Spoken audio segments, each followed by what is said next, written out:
Welcome to Collider Live. It is Wednesday. We got very existential on yesterday's show, and I'm very excited for today's show because holy shit, Scott Mantz is here. Yes. Greg Alba is also joining us. I'm so excited. With a great sweatshirt you got Very there. cool. I know. Thank you. I'm going to steal it from you. HBO sent it Yes. themselves. Wow, he's wearing it. Yes.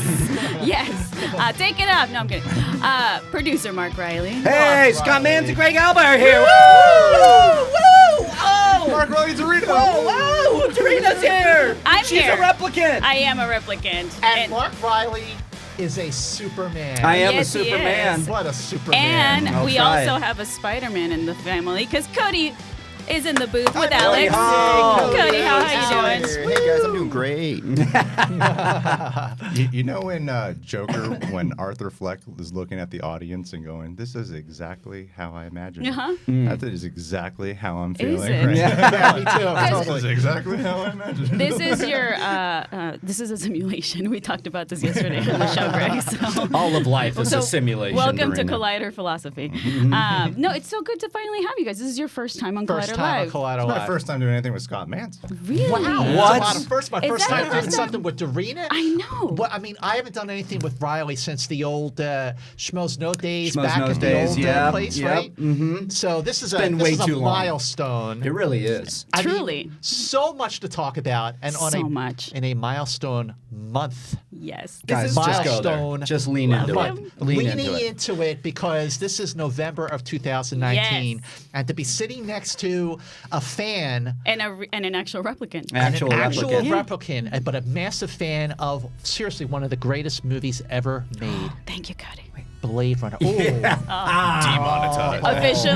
Officially best episode of Collider Live And so it's- far. far. Listen to that music. It is just so brilliant. Everything about Blade Runner. It's the best. Now, did you see Blade Runner when it came out originally? I'm guessing no. No, I didn't. I didn't get it. I saw the No. theatrical release on TV when Okay. I was a kid. Okay, so right, all right. The one with the narration. Oh, and yeah. But then I actually got to see the final cut when it premiered, and they played it at the $1 Million Theater in downtown where they actually filmed the movie. So that was incredible. Like whatever that was, 2007. 2007. Yes. Oh, right on. Yeah. Give it up with the movie release Nerds. dates. Look at this, Okay. Yeah. guys. But see now, when I saw the film Blade Runner in Philadelphia, where I grew up, on June 25th, 1982, which is when the original cut came out. You know, I was going into that movie thinking like, oh my God, it's a sci-fi movie Right. from the director of Alien and Harrison Ford, who just rocked it in The Empire Strikes Back and Raiders of the Lost Ark. This movie's going to be awesome. And I was like, when it was over, I remember walking out into the street going like, what? What the hell did I just watch? But were What you, the hell? were you confused in both a happy and kind of weirded out way? I Or- was just confused Yeah. because the movie just was a slow burn, which was Yes. not what I was expecting from a sci-fi movie Right. from my generation, also from Harrison Ford. Right. But when I moved out to LA in 1991 and I saw at the Noir Theater, the world famous Noir Theater in Santa Monica, they had the very first screening of the final cut, which got rid of the narration and also added in that 30-second Right. bit of the dream of the unicorn, which makes it completely obvious that Deckard is indeed a replicant. Yes, and this is why I love Scott, because he is correct. Also ties a shared universe to Ridley Scott's other movie, Legend. So. Oh well, that's very There it is. true. Yeah, Legend Right. goes Unicorns. Yeah, right. that's true. That was a deleted scene. 1985. There it is. Okay, Yeah. another underrated Ridley Scott movie. But, Boom. but, Blade And Runner. also Tim Curry's in that, and he's amazing. So But there's Blade that. Runner is a film that I just think just gets better with each passing does. year. We're still catching up to it. It could have been made today, and it would look just perfect in today's world. What do you think of Blade Runner? I prefer Blade Runner 2049. God damn it. Well, see, I was going to say You though, are not that's alone. a- There's a lot of people, and probably That's in our catching chat. up. Yeah. that people are catching up to that one as well. Right. Well, but Blade but Runner- it's but it I've is. seen- Well, how old are you? I am 29. Okay, I've seen I Blade wonder Runner. if that's a generational thing, because a lot of my friends that are younger in the nerd space, they actually like the sequel better, and I think it's beautiful too. Like it is groundbreaking visually, but the first one is to me is just it's so poetic and existential. You know, like everything to do with Roy Batty's character. It's just it's you can completely identify with this supposed villain because he's just asking for more life, right? He's finding his creator and he's like, why did you create me, and why is my lifespan so short, and why did you create me to be this thinking conscious being, right? He is the most human character in Blade Runner. And the thing is, like, when Blade Runner 2049 came out, I was very skeptical. I mean, you're making a sequel to Blade Runner, but when I realized that Denis Villeneuve was going to be directing it, I was kind of all in because I loved Arrival and I love Prisoners. But Sicario, man. Sicario is great. He's definitely one of the best directors working today. Agreed. But Blade Runner 2049, while obviously the original film, it means so much to me for so many different reasons, I actually think that Blade Runner 2049 is as good as the original film. I'm glad we can meet it there. As good. You don't think that, Dorina? I'm with them. I love 2049. I thought I was very, also like Scott, I was very skeptical when I first saw it. But and then when I heard about the cast and crew, I was like, oh, this could be good. But we're so many reboots. I just get scared that they're gonna pander to fan service and nostalgia. And they did do it a little bit in this movie, and that's why I wish they had not had the Deckard storyline. I feel like that wasn't necessary, other than fan service. I think the way they did it was smart. Yep. But I was more interested in the world just that they lived in, you know, where they're living with skin jobs and how society treats them. Like that aspect of it, I was very interested. Visually, it's groundbreaking. It just didn't hit me as hard in the feels as the first one because of what I was talking about. Like that monologue by Roy Batty at the end is the best scene in a movie ever to me. Absolutely, Tears and Rain. But the other thing about Blade Runner 2049 is you don't see Deckard until near the end of the film, and it works that way. And I remember thinking at the time, and I still feel that way, that had been Harrison Ford's best performance in a really, really, really long time. Right. And just the scenes that he had with Ryan Gosling, and I remember the thing that just made me go, okay, I'm really in now, is like, what could the storyline possibly be for Blade Runner 2049? Right. And when you finally get to that point, I mean, look, the movie's been out for a couple of years. I'm going to spoil it. Yeah. When you get to the point where you realize that Rachel and Deckard had a kid, and you go, spoilers. Whoa. You just go, oh my gosh, now that is a story that's worthy of continuing the conversation of what it means to be human. Yeah. So Rachel was a replicant. Yeah. You know, Deckard also a replicant. But then you can debate now that he's aged. He's either another type of replicant or he is human, and right? they never addressed it. Yeah, they never addressed it, which was great. Which is great. Yes, absolutely. I thought Denis came out and said that he treated it as if Harrison Ford was a human, though. He went with Did he actually say that? He went with the original ending because I know the cut you were talking about with the unicorn establishes. So not the final cut. Yeah, not the final cut. Why do you like the second one better? I emotionally latched onto it more. I don't know what it is. There's something about. Like Blade Runner, the original, is one of those films that I appreciate so much, yet I just don't emotionally click with it. And then the Blade Runner 2049, while it continues tonally along the same lines, and it's not. I was worried Blade Runner 2049 was just going to be, you know, like the more high octane, high energy film, which it is not. I appreciate they didn't do that.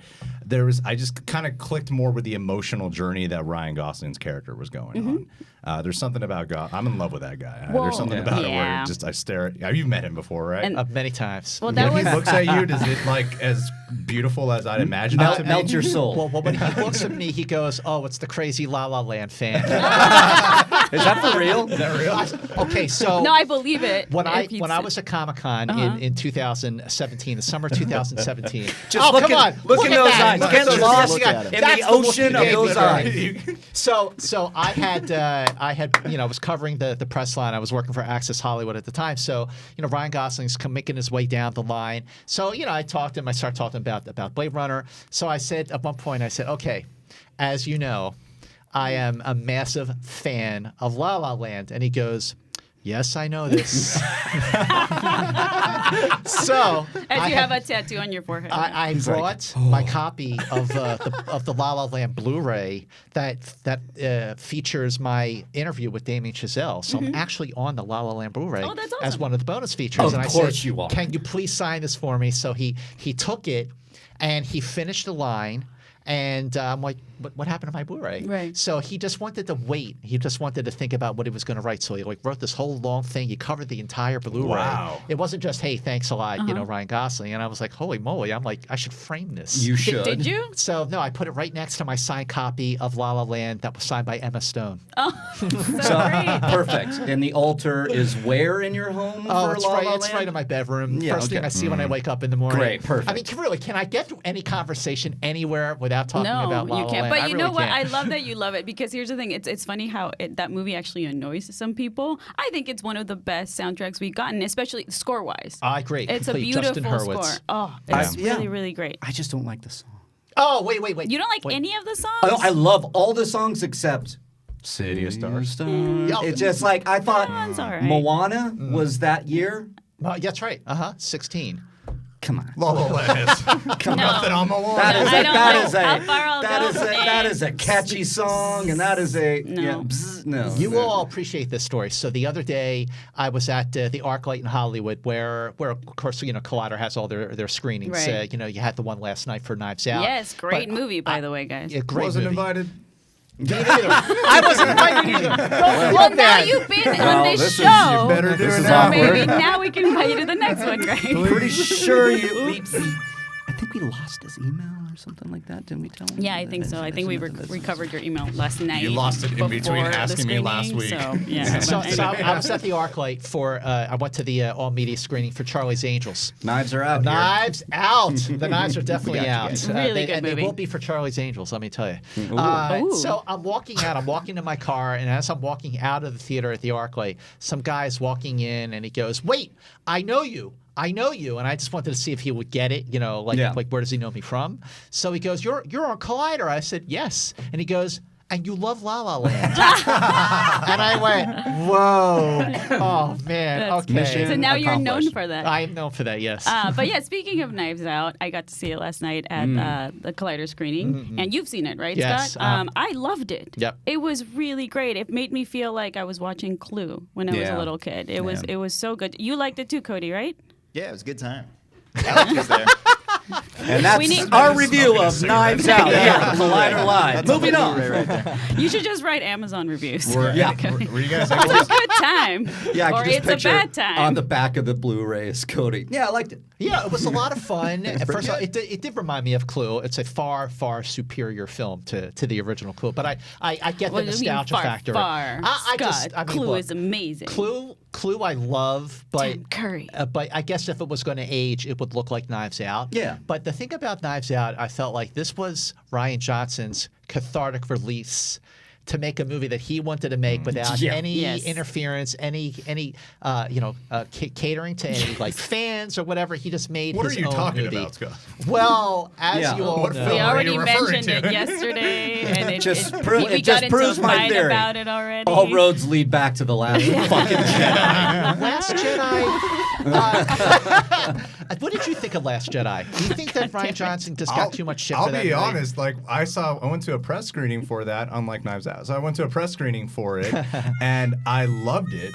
Yeah. And then all of a sudden, when the movie's released, everyone hates it. Dude, and I was like, "What? I was Everyone with hates you. this movie?" I walked out of that press screening and I went and I was affected. I always say it on Yeah. Roll 2, how it affected me, everything like this. And I'm like, dude, fans are gonna love this thing. Yeah, that's what I thought too. and nope. Boy, I was way off. I did man. love half of it, Okay, which half? like the good half. Go, damn you, Dorina. No, it's not. No, it's. Look, we talked about film criticism in general yesterday, Yeah. and I think that in anything that you even hate, you can find something you love, and everything to do with Rey and everything to do with the Force, everything to do, like Rey, Kylo, Luke, and Yoda. That scene almost made that me was- cry. yeah, that was I great. thought that was one of the first times in any of the new Star Wars movies that I felt like, other than Rogue One, that I felt like this is Star Wars. Yeah. The Rogue Luke and One- Yoda scene.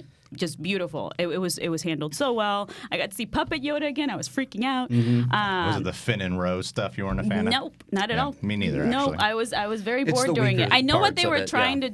I know what they were trying to do. I didn't like the execution of it as all. no. It looked beautiful, right? All those scenes were really nice to look at. I just was bored. I remember when I saw Last Jedi for the first time, and I remember leaning over to my friend halfway through the film, and during the like casino thing and all that stuff, which felt Canto like, bites. it felt like an episode of Battlestar Galactica. I don't know why it came out that way. It felt like the first episode of Battlestar Galactica. Are you talking when about they new were- VSG or 70s the VSG? original BSG. Okay. I was When they gonna were on say- Caroline with the Ovions. Yeah. I love both versions, by the way. I love Ron Moore's version of BSG. Oh, yeah. But I remember I leaned over to my friend and I said, boy, this is really kind of slow. So I didn't hate it, but I didn't love it. There were things I liked about it. There were things I didn't.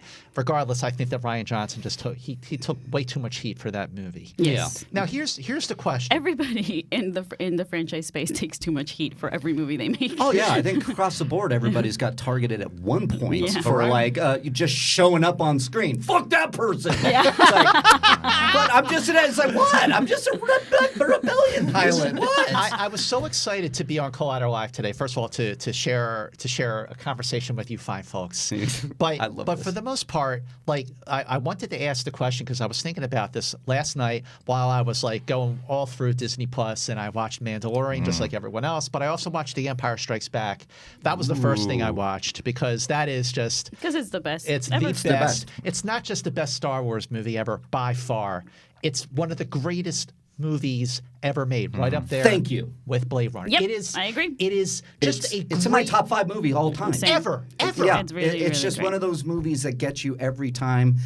The effects, how they pulled off, like Lucas saying, "Okay, we were in space and everything. Let's go on a snow planet where the mat is going to show unless we do something and advance the technology." I love Right, that. and not just the way it looks, but that whole everything to do with Yoda and Luke again in Dagobah. Yeah. It just that's the Star Wars that I like when they talk about the Force in such a mythological way. Like that's Star Wars to me. Okay, right? good. I'm So glad no you brought that up. midichlorians. I'm glad you brought that up, Dorian, because here's my question. I thought about this watching Mandalorian, and I want to know what you all think of that. But the question I started thinking to myself is, over the last year, Spoilers, by the way. No yeah, spoilers. no spoilers. No spoilers for here. Mandalorian. No spoilers for Mandalorian.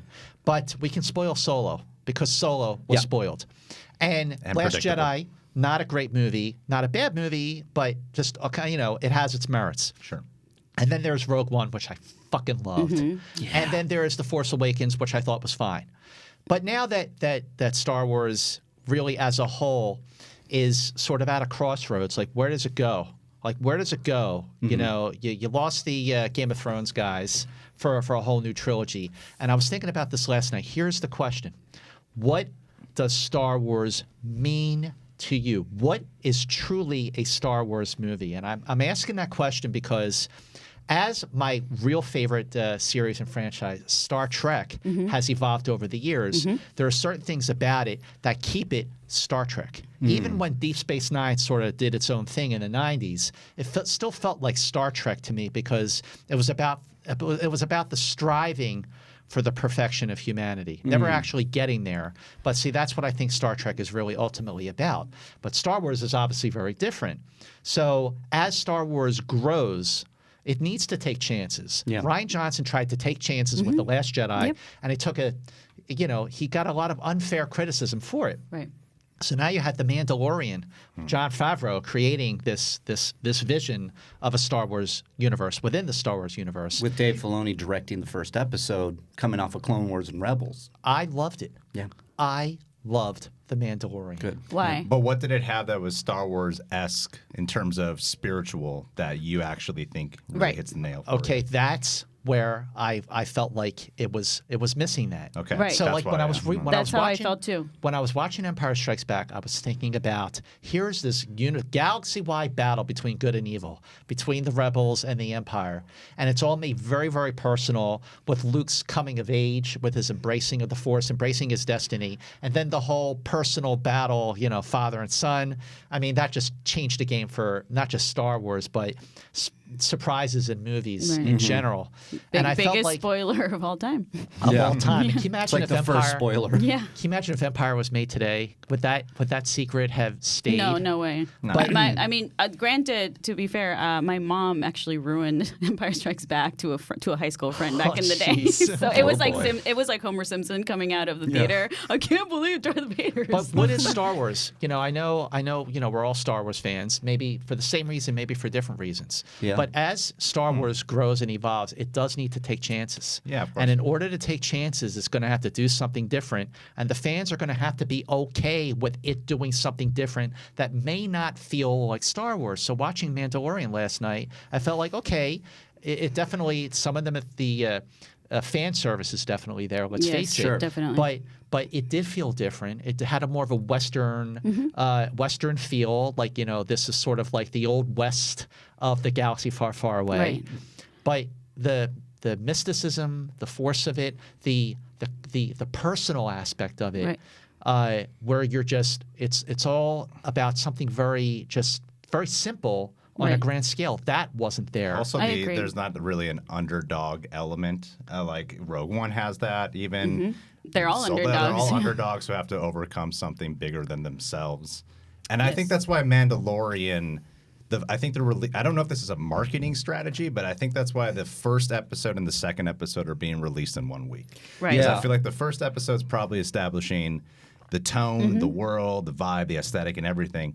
And we can't spoil it, but the way it ends, Oh my God! clearly segues into something that's going to be a lot more emotional. The only thing I'll spoil is that my reaction towards the end was, "Aw!" like the final shot. I had arms in the air and just pumping my fists, but on those points, I think you're right on the money, and in a lot of things, I think Star Wars is always about balance, right? It's always good versus evil. How do you Kylo Ren for me is one of the most fascinating characters of the new sequel trilogy because he's being pulled to the light, yet but he himself is wanting to be the darkness, and Rey maybe is pulling him, so there's that balance. And I feel like That's the that's the most interesting part of the new trilogy. To yeah, me. and I Yes. think a lot of people agree with that. What I loved about The Mandalorian, that first episode, is just establishing the world. It was really just, let's do a couple things here. Establish the world, establish the Mandalorian himself. A guy with 0 words, just does this thing, and he's in a galaxy of chaos. And that end that you're referring to is the first inclination of that balance. Bingo. Yes. Is that Yep. because that's the first time, and again, I'm talking around the big reveal, is the Mandalorian finally.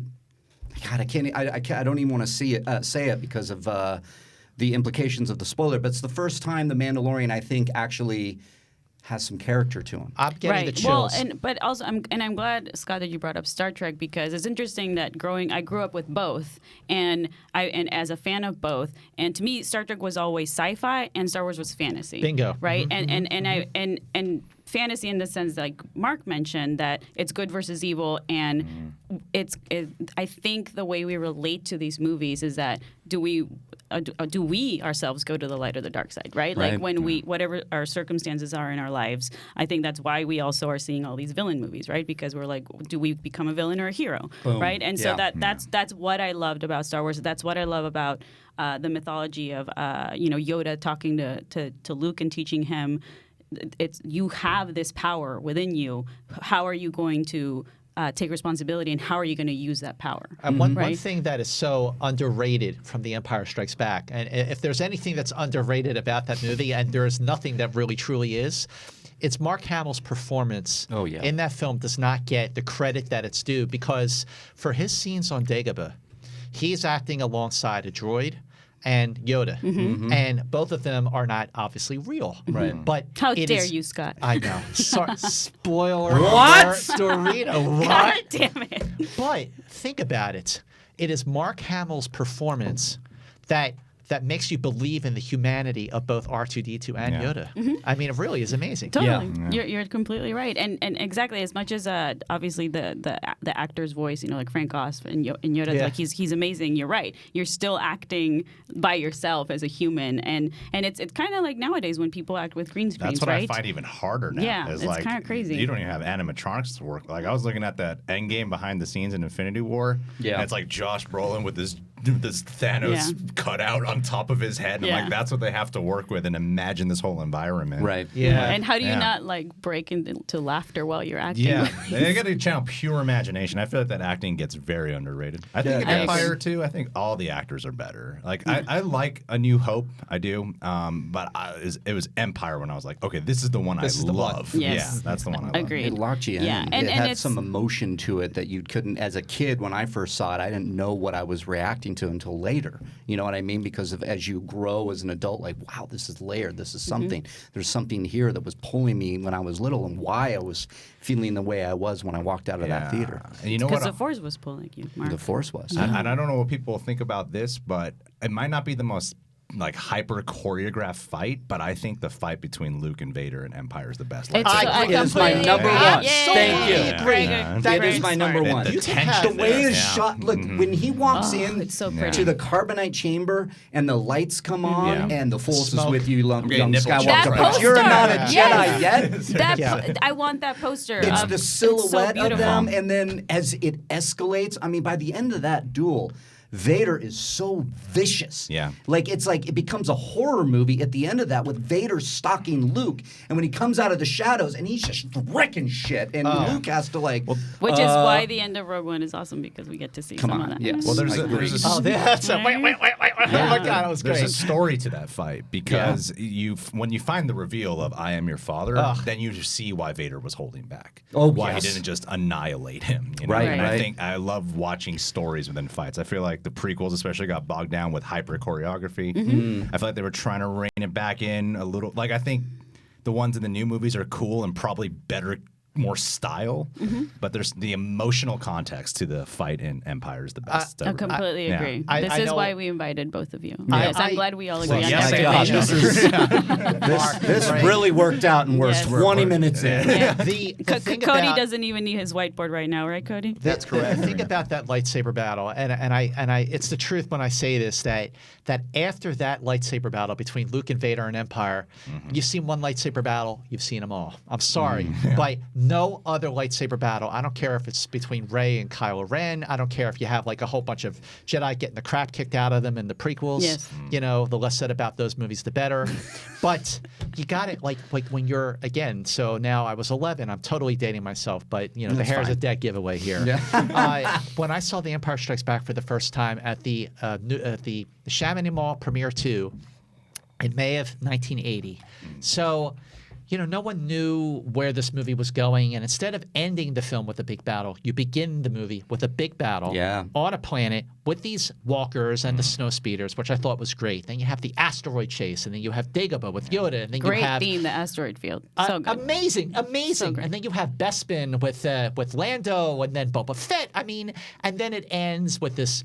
This really, really amazing battle that keeps going. Like it gets out of the carbon freeze chamber and it moves to the rest of Cloud City. And you're absolutely right about Vader, the way he is just really terrorizing Luke, but holding back because of the reveal. Which when he said, "I am your father."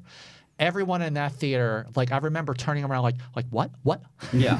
What? Like what did he say? And I'm looking around, and I'm looking around, I'm looking at my friends, and I'm looking around, and everybody is like, holy fucking moly! You have to be kidding me! Holy shit! Yes, there it is. Wow. Oh wait, is that from? That's you, Oscar baby. night? Yes, That's you. You've been a soundbite on this show for many, many months. No way! Oh, yeah. Wait, that's from when? Wait, that's from when? The Oscars streaming. Right. That was Oscars this year? This year. Yeah, February. Yeah, yes. when I'm gonna say, wait, was that when First Man won visual effects? It might be. Yeah. I think so, because you were so happy. I was so happy with that. Yeah. Yes. But one, so good. It's really one of my favorite sound bites. So I guess we need a Greg sound bite now. But I want to move in. We got to talk about some news. As much as I'm having so much fun celebrating all these great movies, and I will say to end Empire Strikes Back, that's that last scene where it's Luke, Leia, and the droids. And the droids watching and them watching fly the away. Millennium Falcon is one of the most beautiful images in cinema. No, yeah, I mean, Irvin Kershner, man. Irvin Kershner, you talk about it's an emotional climax, not a big big battle. How you talked about opening the movie. I couldn't agree with you so more. great. It's so perfect. Yes. So anyways, let's talk about some other movies, Mark. Okay, well, here's some Star Wars news here. No Star Wars news. Okay. Not unless we're talking about Empire again. No. Let's move into the Disney era Marvel now, because we have some news that Kevin Feige has talked about. What do you guys think about the fact that we're getting a She-Hulk, Moon Knight, and a Miss Marvel on Disney Plus, right? And obviously Falcon and Winter Soldier and Loki. So you guys excited about that? Don't everybody talk at once. Are we? No, really quick. I will say this.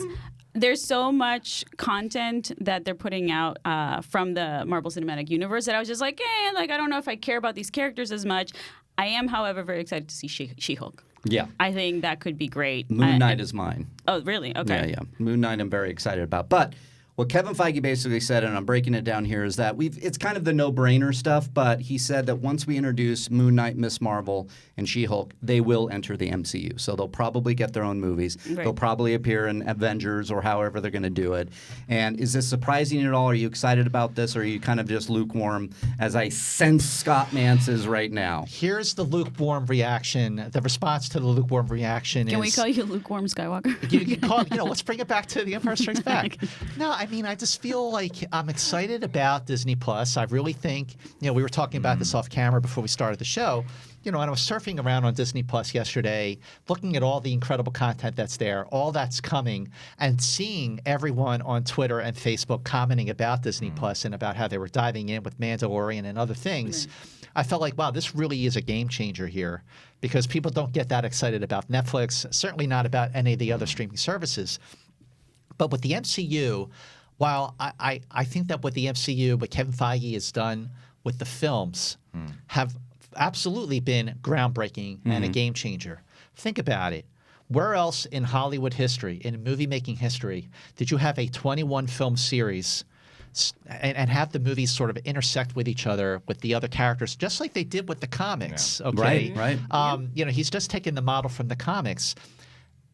Build and have all these great directors come in and do their own thing, like Taika Waititi with Thor Ragnarok, and then the Russo brothers, what they did with Winter Soldier and Civil War, and the last two Avengers movies.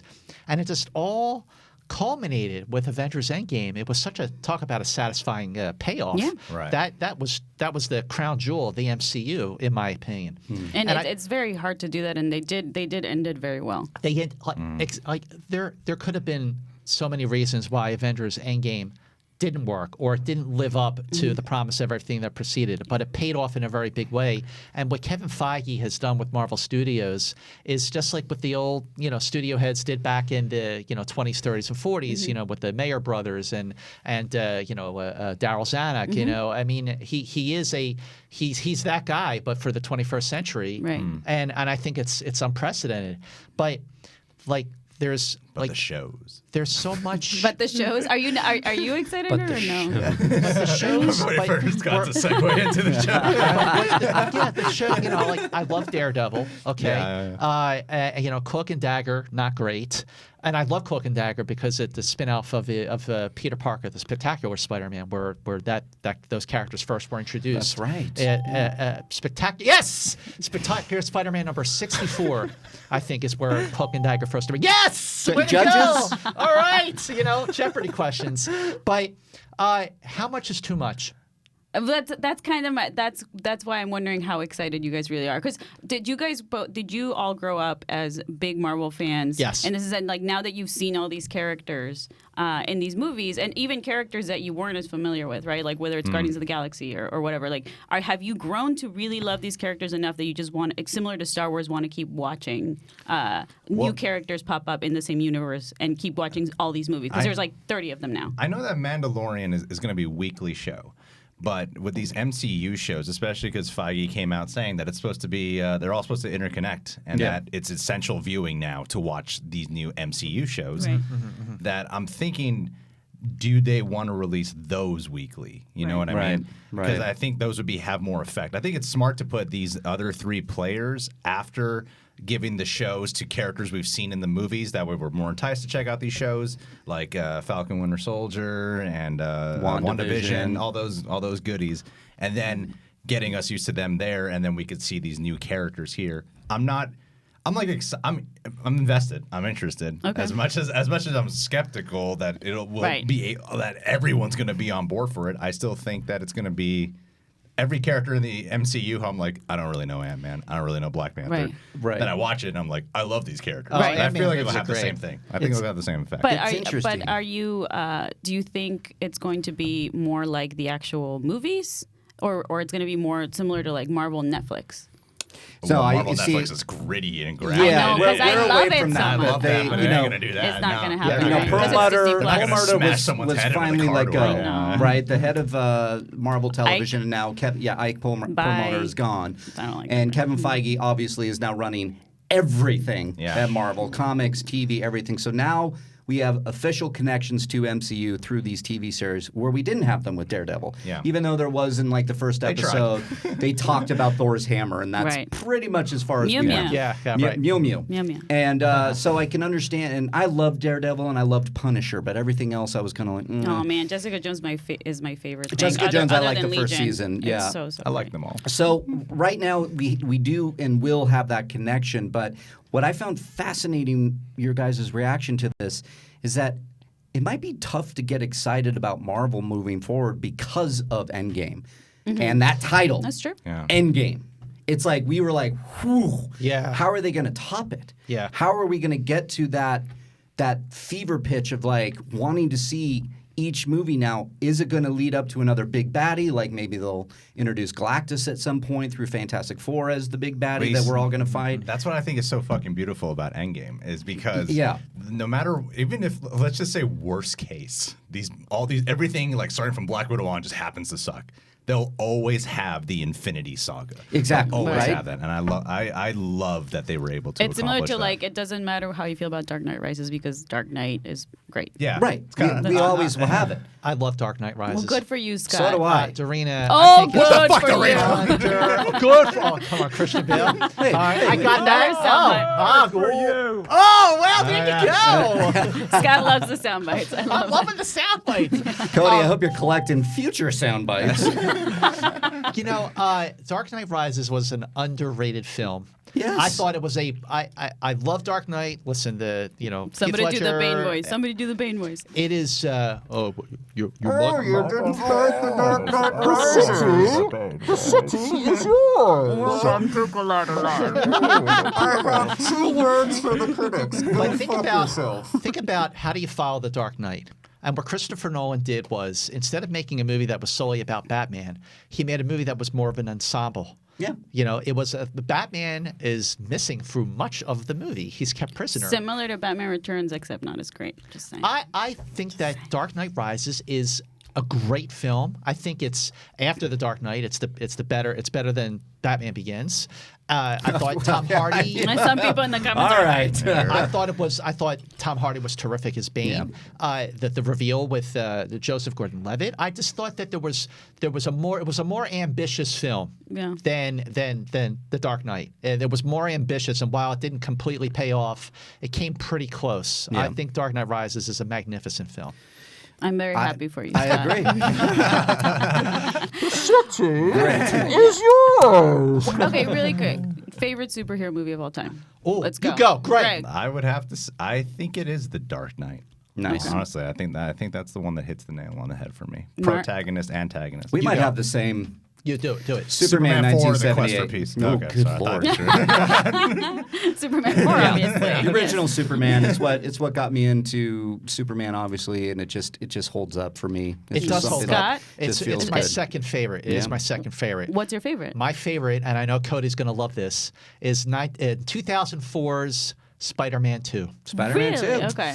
And the reason That's is, where my mind was also going, because I rewatched that not long ago, and I'm like, this is I think it better. holds up. I think it's better than all the other Spider-Man it movies. definitely is. Yeah. And the thing about Spider-Man 2, which came out June 30th, 2004, and This is why you're good at dates in the Schmodown, man. you know, So it's the crazy. only thing I'm good at in the Schmodown is movie release dates. Come on. If that You've that had your category runs, my wasn't friend. there, it would be like it would be a massacre every time I was on that thing. But Spider-Man 2 just was the perfect embodiment of what made Spider-Man so great. Peter Parker's Spider-Man. If the first Spider-Man movie was like the Steve Ditko Right. Stan Lee Spider-Man interpretation, then Spider-Man 2 was the perfect interpretation of the Stan Lee John Romita years. It is the perfect adaptation, really, of Amazing Spider-Man number 50, which is one of the most important JRJ, comic. yeah. Okay. And just there was just one villain. It was just Doc Ock. So do you I still? gotta slightly change my answer. I would say Dark Knight's my favorite comic book movie, but I think superhero movie I would have, because Really? literally when I was Oh, popping in my I head, see I what was you're like saying. Spider-Man 2 or Dark Knight is one of those two. Yeah. So you And when you're guys- saying about superhero movie, I would say it's Spider-Man 2. Spider-Man 2. So you guys great. like Spider-Man 2 more than Spider-Man: Homecoming or Spider-Verse? Yes. 1,000%. Yes. Spider-Verse though is my Spider-Verse favorite is great, Spider-Man movie. but you know, as far as like just being like an animated film, you mean live action? live action? You know, I love Well- Spider-Verse. It's a masterpiece. Nothing. Well, really quick, I want to know Cody and Alex's answers in the booth. What do you got, boys? You ready for this one? Yep. Yeah. Batman Begins. Oh. I love that. I Yeah. love Batman because I think it's better than Dark Knight Rises. Okay. Yeah, yeah. All right. All right. Absolutely. What about you, Alex? Dark Knight #1, but also up there as Black Panther. Oh, okay. Yeah. That's a good one, too. Wait, what's yours, Dorina? I mean, for the longest time, Spider-Verse? it's Dark Knight. As in, like, I think it's the best movie we've gotten about a superhero. And I grew up as a Batman Joker girl. Like, that's those two, other than like Magneto and Titanium Man? and Professor X. Those two were kind of like the not Titanium Man, Calendar Man actually. But I know those two were like, you know, it's the yin yang. It's like our everything Right. to do with the human condition. Like all of us like fighting with what I said earlier, whether you want to be a hero or a villain, right? But as like my favorite that I think is the most fun we've ever had in a theater for me personally is Batman Returns. Yeah. Shut up, Cody! I knew you were gonna do that. Why Batman Returns? I love it so much. I don't care. It's 1992. Michelle Pfeiffer as Catwoman. Yeah. Was like yes, meow. Shut up, Cody. God damn it. I hate you. Oh my God, I hate Cody, you you're and cracking love me you. up. Cody is cracking me up. He was ready, and I knew it because he knew I was gonna say that. When I was a kid, that movie horrified me. Like when It was I always scary. flashed Me it like too. Penguin biting that guy's Yeah. nose. that was scary. He's so gross. But when I rewatched it, like I want to say like a year and a half ago, I loved it. It's my favorite I like it more than the Batman with Jack Nicholson. Listen, personally. oh yeah, it's Yeah. better. I Yeah. don't care what people. It's better. Yeah. It's a better movie. because I love Spider-Man so much, that's sort of what gives Spider-Man 2 the edge. But when it comes down to just like what is an absolutely perfect superhero comic book based movie, I do have to agree with this Superman right here, Mr. Mark Reilly. Superman the movie from 1978. First of all, it set the standard for everything that followed, and it's still hard to top, even though the effects Boom. seem a little dated. But you have Christopher Reeve I was gonna say, and he's amazing. giving two great performances because he's great as Clark Kent and he's great as Superman. Yeah. Then you have Gene Hackman, who is just absolutely magnificent chewing the scenery here as Lex Luthor, and just Ned Beatty as Otisberg. Yes. Otisberg. But then, wait a minute. Mark, Reilly, Greg, Dorina. Which musical score Yes. Thank you. comes even close Yeah. to topping John Williams? Nothing. I mean, Cody, it's close. I'm It's just close. glad you didn't play That's Creed, what it man. is. It's close, you know. Oh shit. I mean, he's I know. reaching for Creed. I know he is. Damn it! I Yeah, just you're reminded him. I don't know what you're talking about. Like Christopher Reeve. I know. Christopher I know what Reeve you're as doing. Superman. Like, okay, so remember that the brilliance of Christopher Reeve is like that he could play Clark Kent, like, Lois, Lois, Yeah. he's like this, he's so bumbling and lovable. And then, like, remember in Superman 2 when Lois is trapped under the elevator at the Eiffel Tower and it's falling, and then Superman swings under and he stops it, and she looks up in surprise and he goes, I believe this is your floor. Yeah. You're just going, He's the best. I mean, one of that those- scene you posted, I think it's the GIF you posted of him, Yeah, of him I was just bringing becoming that up. Superman, right? Somebody- like from Clark Kent to Superman. It's Somebody so great. posted it, and it's something I always remember from that movie is when he toys with telling Lois, and he takes off his glasses and just stands up. I mean, not even, and it's like you don't even know he's doing it. It just happens. He transforms into Superman. Yes. And I put it out there like, look at the change that happens. That thing, it shows you how much this sticks with you. This movie, this performance, Christopher Reeve, Superman, all that. Because that thing, I started looking at it, I'm like, damn. I mean, I had that thing. That was like over 400 retweets. What I wrote off of the original post that had like thousands. So it's I'm gonna one of those. unfavorite it. I'm kidding. No, I agree. Fine, And go watch it. Batman Returns. Yeah, because it's so good. Where's that It makes from? you feel so much yummier. I do like it. I've always Shut up, defended Cody. it. I've always defended it with you. Wait, Dorina. What? Batman Returns? Yes, I love it. I'm not sorry. Where I did love you it see so it for much. the first Here's time? the thing. In the theater. Like, yeah, literally when it came out, there it is. Stupid Creed. Just wait. I was like 10 or 11. When did it come out? Like 92? 92. Yeah, so I 92. was 10 and I saw it in the theater. And I remember specifically from reading comic books, I was like, this is a very different non-comic book movie. Like, I understood that. I know it's not the best comic book movie, but it's my favorite movie that's based on a comic book, right? In the sense that it's such a wacky world that Tim Burton created.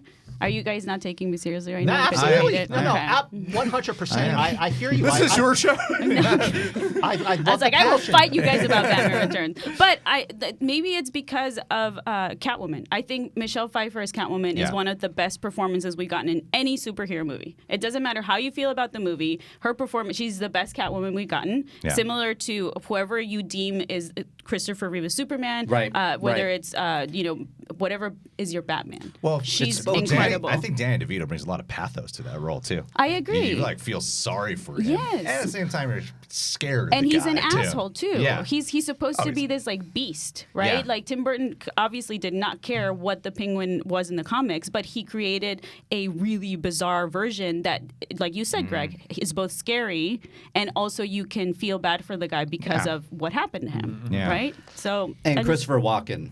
yeah. Come on. Like the Come idea on. of the March of the Penguins in Batman Returns is so silly. It's so dumb. But tonally, because Tim Burton is one of the few at that time that could pull it off, Right. he managed to make it work in the moment of watching it, Yes. of like buying into it. So yeah, I enjoy it. All right, since we're all comic book people here, what was the first comic book you ever got? Do you remember? Ooh, that week. I mean, it was probably one of the golden age Batman and like with Robin, like an adventure with. I think it was actually with the Penguin. That was your tried to first one that you ever got? I think so. Really? Yeah. Do Because you unless remember? it was an Archie comic. I do remember. What was it? It's when I finally first got into comics, and it was the death of Superman. That was my first 87? that was my Yeah, first it was 87. about 87. Yeah, because when I heard this thing, I always wanted to get into comics, but for whatever reason, I was really into just movies. Movies were my comics, everything. I would watch them constantly. And then I heard through the grapevine, like everybody, Superman's going to die. And I went, you got to be freaking give me this right now. And I remember being on a family trip with my neighbors going to Mammoth, and I had all those comics, and I was just devouring them. Right. And that's how it really got me into it. Really quick, Cody, can we open up the phone lines really quick? Because got I it. would love to hear people's thoughts on our very, very extremely nerdy conversation. Yeah. That's what this is all about? Yes. That's like this is some good Every time sweat. I tune into This is some good Collider, sweaty. you guys are talking about like nothing related to nerd stuff. And I'm like, this whole conversation has been great. nothing but like nerd culture. Yeah, stuff. yeah. it's 2.0. I But mean, I this think is that's why what you we're wanted doing. to come, right? Yeah, exactly. Yeah. Yeah. No, but I got to interview who wrote Death of Superman. It's Dan Jurgens, right? Jurgens, yeah, I believe so. Yeah. Yeah, so I got to interview him for a Google Talk, and it was just really cool to hear him talk about that comic book coming out, right? And people being really, really surprised, like shocked, Yeah. and everyone wanting to go buy it because of that. And it's weird that now it's like, oh, like Infinity War, they'll come back. Right. and I think even in comic books back then, you knew Superman would ultimately come back, but I love the way they did it, which ultimately led to my disappointment in Justice League, is that they glanced over somewhat great source material to go into. And I know you have the Justice League, so you have to give people their credit and other superheroes there, but the different Supermen that show up, you know, the Cyborg Superman, the Eradicator, Superboy, Man of Steel, Bizarro, Bizarro, that all these different things, and then how Superman comes back and how he's still a little bit weak and he has the long hair, and it's like you're like, ooh, this is there were so many really great cool. moments of comics in the 80s. You know, you had the death of Superman, you had Watchmen, you had the Dark Knight Returns. Right. My seminal moment in Which comics. is my favorite comic book, I think, is Dark Knight Returns. But, you know, first comic book I ever got was Amazing Spider-Man number 90. I was a little kid. It was the story by Stan Lee, the art by Gil Kane and John Romita Sr., and it's the death of Captain Stacy at the hands of Doc Ock. But I remember in the early 80s, 1984, January of 1984, when the first issue of Amazing Spider-Man came out with Spider-Man's black costume. It's Amazing Spider-Man number 252. And that was a big deal. Yeah. You know, and everybody hated the black costume, so they went back to the red and blue. And then So people have always hated on things but the then, whole time? Wait a minute. But then, Dorina, suddenly everyone started to love the black costume. Of course. And of course, David Michelini and Todd McFarlane picked up on that and they created Venom. Yeah. So that was awesome. And then I loved in the Civil War run years and years later, like a few years back, after Spidey kind of threw his identity out there and then switched sides from Tony Stark to Captain America, he put on the black suit again to kind of show his attitude. You know, it's like, no, I'm a little bit darker now because of everything. I love Greg, the black did you say your favorite or your first comic book that you ever got? It's kind of my brother had a lot of comics, and I would just kind of read a lot of Batman growing up, and then, like I remember Death of Superman being one of the first an issue that I really devoured, and I don't remember what the Batman was that I read that was like. It was like a technological armor, and I was like obsessed with that. But my aunt. I wonder if it's Nightfall when he breaks his back. I think that was it. I think that was it. Yeah, and then I can't remember the guy's name. Shit. But my aunt, on my Filipino side, my aunt from the Philippines, like the most antisocial person in the world. And she was like, she got like number 3 in terms of thousands of students in her high school, like smartest people there. But she was obsessed with comics. So when I was like 10 or something, she like handed me down a whole bunch of comic books. So every comic, I have a lot of comics, and it's all from her. That's awesome. She got me really when I started becoming obsessed. It was 2 comics, and it was Batman Year One and Nightwing: The Hunt for Oracle. Oh, Year One, Batman Year One is fantastic. amazing. Like Batman Year One, I've always thought it would be cool to do like a mid-budget movie based off Batman Year One. Yeah. And I would cut out all the stuff where you have like the Bruce Wayne perspective. Like I would treat it as if the audience didn't know Bruce Wayne and Batman were the same person. But you have Bruce Wayne and Batman in there, but you keep it Commissioner Gordon based, so you have kind of a Serpico vibe there. And I think that would be a really cool love one. that. And Nightwing: The Hunt for Oracle, that was one that really clicked for me. But you guys are actually remembering. We don't know yet. Yeah, we don't know. Rumors, we're maybe actually, Long Halloween. You guys are bringing up like the specific issues. So like I said, I don't remember what that Batman was, but the first big issue that I remember getting was Dark Phoenix. That's like I love that storyline so much. Let's not talk about the movie yet. But hopefully it'll get redone at some point. But anyways, Cody, do we have any phone calls? All right. Oh, you are on Collider Live. How are you? Who are you? Hi, I'm doing good. This is Shane from Moose Jaw, Saskatchewan, Canada. Hey, Hello, Shane. Shane. Welcome to Collider Live. Hello, Shane. You got Thanks. Greg and Scott with us. What do you got for us? Well, first, before the question, I just want to say that when I heard that Christian was leaving Collider, I got worried because I didn't know what was going. But as soon as I heard that Roxy and you, Dorina, were taking over, I was like, oh, this is going to be great. So no worries. Christian, That's so sweet. Christian left Collider. Long. Yeah, Christian left Collider? Yes, he did. You didn't know that? I thought he was just not here today. Spoiler alert. And 2 women took over? Oh my God. What the hell is going on? Are you leaving now? Oh my God, this culture we live in. Yeah, that'll do it. So here we are.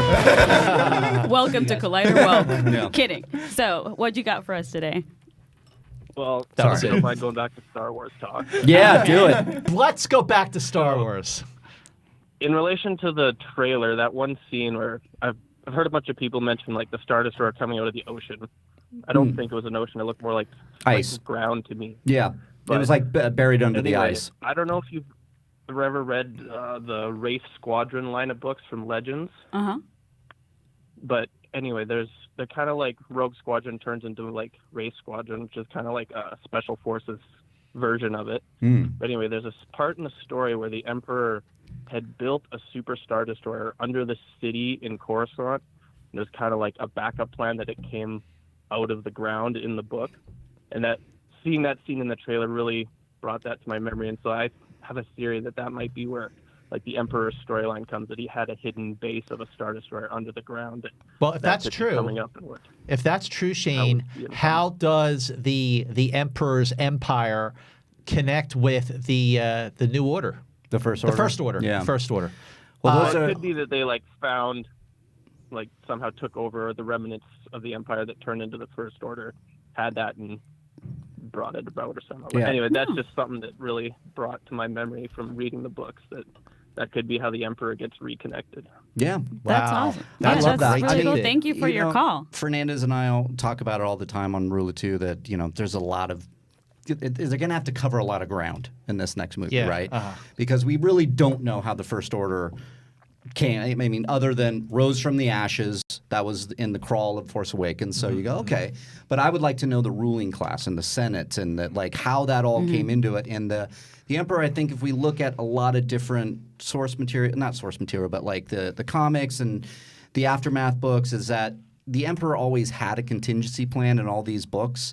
In Battlefront 2, you kind of see it put into motion, like, go to the Outer Rim or go to the unknown regions and go up there and get together and figure it out from there. And that's how I think the First Order kind of rises. But it's interesting. It's a lot. It's going to be a lot to figure out, and how the Emperor comes back is the biggest question for me. Yeah, it's interesting that I'm sure that will make everyone happy. Oh yeah, everybody will get in. They're going to be loving this no matter what. Of course. Yeah. No, it's interesting because going back to our conversation earlier about as this universe expands, how people.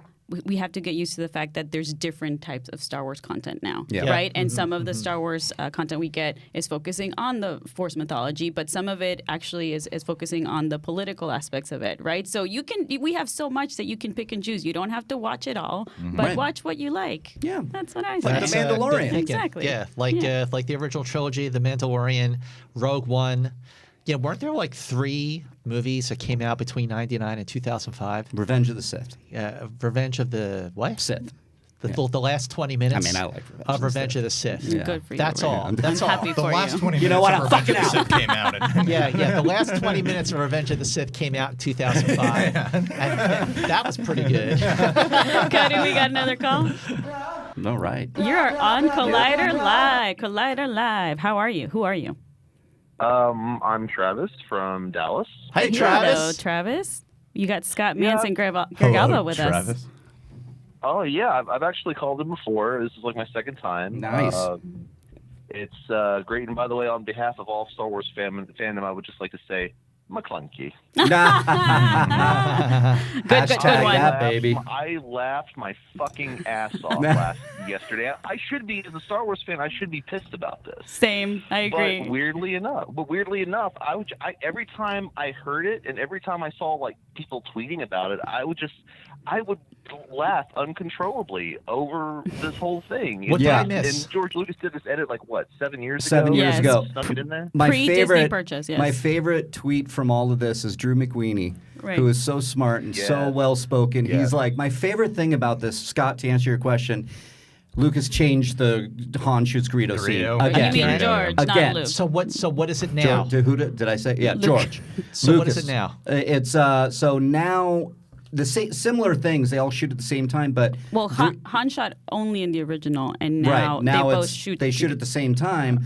But from what I understand, and I haven't seen it yet because I'm just laughing from afar. Right. And that's Greedo says McClunky. And he then says something along the lines of McClunky, and then What does that mean? we don't know yet. Travis, do you know what it means? I haven't the slightest damn clue. Yeah. I really, it's one of those weird things that Lucas does that that he typically does every once in a while, whenever these things are re-released, I suppose. Do you think he's trolling all of us? I think it's Yeah, better. this is what McQueenie said, Dorina. is that he loves that he put this in here as a landmine for Disney. Is that nobody knew what was happening. It was almost like he woke up one night, was drinking some hot chocolate, and they're like, you know what I'm going to do? I'm going to fuck around with this again.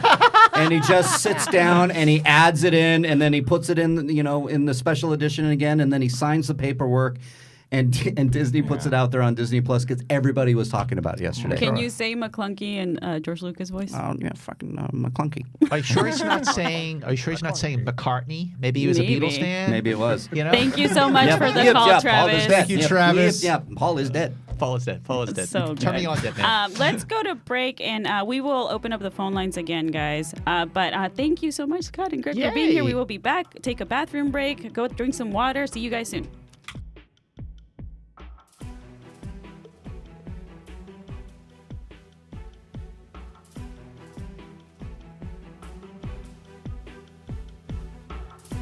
It's a good song.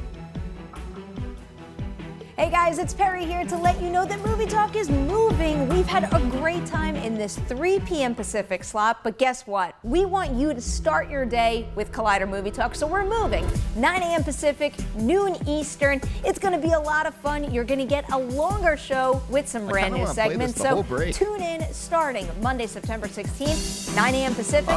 See you there. Picking up there, Alex. Hey everyone, John Roca here, the host of Collider Sports Time. Well, if you've been watching us every week, we break down the latest and the greatest in the world of sports, talk about the big issues, Go break it down. big games, all of it with a rotating band of guests like Matt Nose, Josh McCouga. We've had Taylor Bisciotti on. We've had so many great guests. Now, if you want to see more of Sports Time or you want to try it out for the first time, remember to subscribe to Collider Sports YouTube channel for all the sports goodness. Hey guys, it's Reilly here. Let me tell you about the Reilly Roundtable. You know it, right? It drops every Thursday on Collider Conversations, and I have guests from all across the space. John Roca, Gray Drake, Alexander Desplat came on at one point. We talk everything from movies, we talk about life, and everything in between. What do you want to hear? What do you want to talk about? It's the Reilly Roundtable every Thursday on Collider Conversations. You get it there. Hi, I'm Coy Jandro, host of Collider Heroes, and I'm here to tell you we've got 20-minute episodes coming at you on Collider Video, on the YouTube, as you've always loved it. Plus, now we've got hour-long podcasts dropping every Thursday, so make sure to subscribe to the podcast because it's going to get even more sweaty on the podcast. Plus, every week, we're going to try to get some very special guest interviews, all of the people that help shape these movies and TV shows you love. So, video, podcast, interviews, all coming at you. Be sure to subscribe. Thanks so much, guys. Stay sweaty. What's up, Collider fans? Ryan Satin here from ProWrestlingSheet.com, where you can find the top stories throughout the week in the world of professional wrestling. If you're a wrestling fan like myself, then you'd be doing yourself a disservice by not checking out all the shows we do every week on YouTube.com/C/Wrestling Sheet. In particular, on Wednesdays, we've got a SmackDown recap show hosted by John Roca and myself, where we pick apart and talk about every little thing that happened on the Blue Brand. So do yourself a favor and go subscribe at youtube.com/C/Wrestling Sheet. Hey guys, Reilly here, and let me tell you about Rule of Two. You looking for a Star Wars fix? Well, Rule of Two is that show. It drops on Collider Video's main YouTube channel, as well as on Podcast One's Jedi Council feed. So go over there, subscribe, share it with your friends. It's hosted by myself and Mark Fernandez. We talk everything in the Star Wars universe with a lot of deep dives and a lot of conversations that go all in. You know what to do. Subscribe, join us there, and rise. Hey everyone, John Roca here, the host of Collider Mailbag. A new episode drops every Saturday and Sunday in your face and in your ears, answering the questions from you fans about the world of entertainment, film, and television. Me and great guests from our sphere do the best to answer your questions from Twitter, from Instagram, and of course, email as well, every Saturday and Sunday. Hi, I'm Amy Dallin, one of the hosts of Collider Heroes, and starting right now, you can catch our show Tuesday nights with a new Collider Heroes and a longer Collider Heroes podcast, where Coy and I are gonna talk your ears off. You already know that's coming. So make sure to go to YouTube, subscribe, and find us on the Collider Heroes podcast feed for all of that sweaty goodness. The Witching Hour is all over Collider right now. You can listen to that Horrorville podcast with myself, with Haley Fouch. We talk about witchiness, we talk about slashers, we talk about space horror, you name it, all on that show on the Collider Factory feed. And on top of that, you can find an article all about Witching Hour every single Tuesday on Collider.com. Check it out, get scared. Hopefully you survive the Witching Hour.